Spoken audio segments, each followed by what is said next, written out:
फतेहपुर जिले में शुक्रवार को लौह पुरुष सरदार वल्लभ भाई पटेल प्रेक्षागृह में आयोजित विवेकानंद संदेश यात्रा के समापन एवं राष्ट्रीय युवा दिवस कार्यक्रम में प्रदेश सरकार के जल शक्ति विभाग के कैबिनेट मंत्री स्वतंत्र देव सिंह ने मां सरस्वती व स्वामी विवेकानंद जी के चित्र पर माल्यार्पण कर दीप प्रज्वलित करके कार्यक्रम का शुभारंभ किया। कार्यक्रम को संबोधित करते हुए कैबिनेट मंत्री ने स्वामी विवेकानंद की जयंती व राष्ट्रीय युवा दिवस के अवसर पर महान विचारक, युग परिवर्तक एवं युवाओं की प्रेरणा स्रोत स्वामी विवेकानंद जी को कोटि कोटि नमन किया। उन्होंने कहा कि माता पिता को सबसे अधिक सुख की अनुभूति तब होती है जब उनके बेटा बेटी अपने जीवन में सफल होते हैं। उन्होंने कहा कि स्वामी विवेकानंद जी के सोच व विचारों को जन जन तक पहुंचाने का सराहनीय कार्य अखिल विद्यार्थी परिषद द्वारा किया जा रहा है। नए भारत के निर्माण में देश को अग्रिम पंक्ति में खड़ा करने के लिए हम सबको अपने दायित्वों का निर्वहन पूरी जिम्मेदारी के साथ करना होगा। स्वामी विवेकानंद जी ने जो सपना देखा था कि दुनिया को हम दिशा दिखाएंगे के लिए हम सबको स्वामी विवेकानंद जी के एक विचार उठो जगो और तब तक मत रुको जब तक लक्ष्य की प्राप्ति न हो जाए पर कार्य करना चाहिए। सामाजिक एवं शैक्षिक बदलाव हो रहा है। प्रधानमंत्री व मुख्यमंत्री के मार्गदर्शन में उत्तर प्रदेश निवेश प्रदेश के रूप में जाना जा रहा है। डबल इंजन की सरकार में बिना भेदभाव के युवाओं को सिर्फ योग्यता के आधार पर नौकरियां दी जा रही है। भारत स्टार न्यूज से सत्येंद्र यादव की खास रिपोर्ट। का हार्दिक अभिनंदन करता हूं। विश्व भर में भारतीय संस्कृति और दर्शन की ज्योति लोगों के मन मस्तिष्क में प्रज्वलित करने वाले जो कार्य स्वामी विवेकानंद जी किया है उसे आप आगे बढ़ा रहे हैं। अखिल भारतीय विद्यार्थी परिषद का एक एक कार्यकर्ता आज एक नए भारत के निर्माण में अग्रिम पंक्ति में खड़ा है और अपने दायित्व का निर्वहन कर रहा है। विद्यार्थी परिषद की 75 वर्षों की यात्रा पूर्ण रूप से राष्ट्र निर्माण को समर्पित है। मित्रों, जो स्वामी विवेकानंद जी ने कहा था, मैं मां को जंजीरों में जकड़ा हुआ देख रहा हूं, लेकिन फिर भी मेरी आंखें वह देख रही है, एक दिन मां दुनिया को दिशा देगी। मकसद क्या था इस कार्यक्रम का?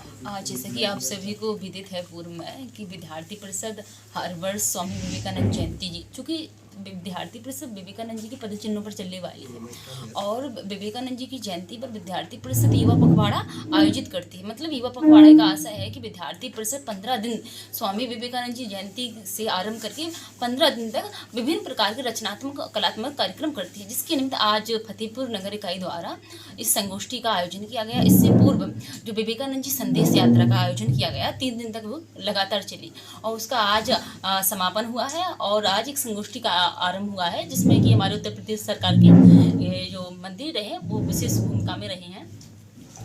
क्या नाम है आपका? किस का? मेरा नाम शिवाराजी बुंदेला, मैं विद्यार्थी परिषद की प्रदेश मंत्री हूँ। स्वामी विवेकानंद जी का आज जन्म जयंती के अवसर पर उनके चरणों में नमन करता हूँ। स्वामी विवेकानंद जी का सपना था कि मां उच्च स्थान पर बैठे और पूरी दुनिया को दिशा दे।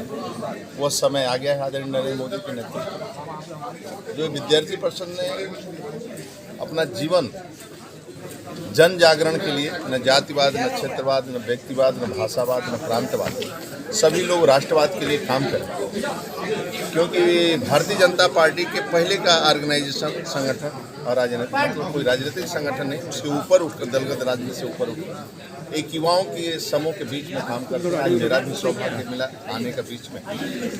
जो स्वामी विवेकानंद का सपना है उसको विद्यार्थी परिषद आज पूरा कर रही है और आदरणीय नरेंद्र मोदी के नेतृत्व में भारत माता जय का नारा श्रीनगर के चौक पर भी गरजता है और विक्टोरिया महल, लंदन की धरती पर विक्टोरिया महल में भी भारत माता की जय का नारा लगता है। आज पूरी दुनिया देश की तरफ है और विश्व का लोकप्रिय नेता आदरणीय नरेंद्र मोदी के ये काम हो रहा है। जो सपना था एबीवीपी का, आज राम मंदिर हो, 370 धारा, शिक्षा नीति हो, ये सभी में आमूल चूल परिवर्तन एबीवीपी के नेतृत्व में आया और उनके सपनों का भारतीय जनता पार्टी उनका जो सपना है राष्ट्रवाद का वो भी काम। सर, अखिलेश का एक बयान आया है, करंट का बयान है कि बीजेपी सरकार ने नौकरी तो नहीं दी लेकिन युवाओं को डिलीवरी बॉय बना दिया। आपने 14 के पहले सपा का शासन देखा, बिजली नहीं मिलती, गुंडागर्दी का आलम देखा, सपा बसपा शासन दोनों आपने देखा। जनता कभी ये लोगों के विकास के नाम पर चुनाव लड़ाई न जीती। कभी सपा को निपटाती थी तो बसपा आ जाती थी, बसपा को निपटाती थी सपा आ जाती थी। 14 के पहले की स्थिति आपने देश का देखा है, बम फटते थे, कहीं बॉम्बे में बम फट रहे थे, कभी ताज होटल में, कभी ट्रेन में, कभी राम जन्मभूमि पर, कभी अयोध्या में, तो कभी काशी कचहरी में। 14 के बाद आपको बम फटते नहीं दिखाई दिए होंगे राज्य के अंदर। और 17 के पहले की आप राजनीति देखें, गुंडागर्दी आने में लोग डरते थे और रोज दंगा फसाद होता था। आज एक दंगा न फसाद, हिंदू मुसलमान सभी का साथ, सबका विकास। और नियुक्तियों के नाम पर न जातिवाद, न मंत्री की सूची जाती है, न किसी मुख्यमंत्री की सूची जाती है। और एक रिक्शा चालक की बेटी भी सिपाही के भर्ती में हो रही है। 6 लाख नियुक्तियां हुई और 1 रुपए का रिश्वत नहीं हुआ। और रोजगार इतने बड़े आ रहे हैं, आज इन्वेस्टर आ रहे हैं कि लोगों को, करोड़ों नौजवानों को रोजगार मिल रहा है। इस तरह और आज शांति है। लेकिन बयान सर किस तरह देख रहे हैं अखिलेश सर के बयान? देखिए, हमें गरीब की सेवा करनी है। मैं यात्रा के माध्यम से भी सभी को प्रधानमंत्री आवास, शौचालय इत्यादि सभी को मिल रहा है, आयुष्मान का कार्ड मिल रहा है, सब कुछ बन रहा है। देखिए, मुझे गरीबों की सेवा करनी है। हम सत्ता में आते हैं तो हमारा मिशन व्यापार नहीं है, हमारा मिशन है गरीबों की सेवा करना। जब जब सरकार बनाते हैं, गरीबों के घर तक पानी पहुँचाना, गरीबों के तेल तक पानी पहुँचाना, गरीबों को खुशहाल रखना, उनको पक्का मकान देना है, शौचालय देना है, बिजली का कनेक्शन देना है, गैस का कनेक्शन, ये भी हम पूरा नहीं कर पाते। इसलिए सभी काम यदि कोई कर सकता है तो आदमी मोदी की गारंटी और गारंटी में सभी का काम करेंगे। अखिलेश यादव जी का दूसरा बयान है कि बीजेपी समाज को बांटने का काम कर रही है और स्वामी विवेकानंद के रास्ते में है। आप स्वयं देख रहे हैं, आप तो स्वयं जानते हो, आप तो इसी धरती पर रहते हैं। कह रहे हैं 14 के पहले का स्थिति आज क्या है, 17 के पहले की क्या स्थिति है, आपने देखा है।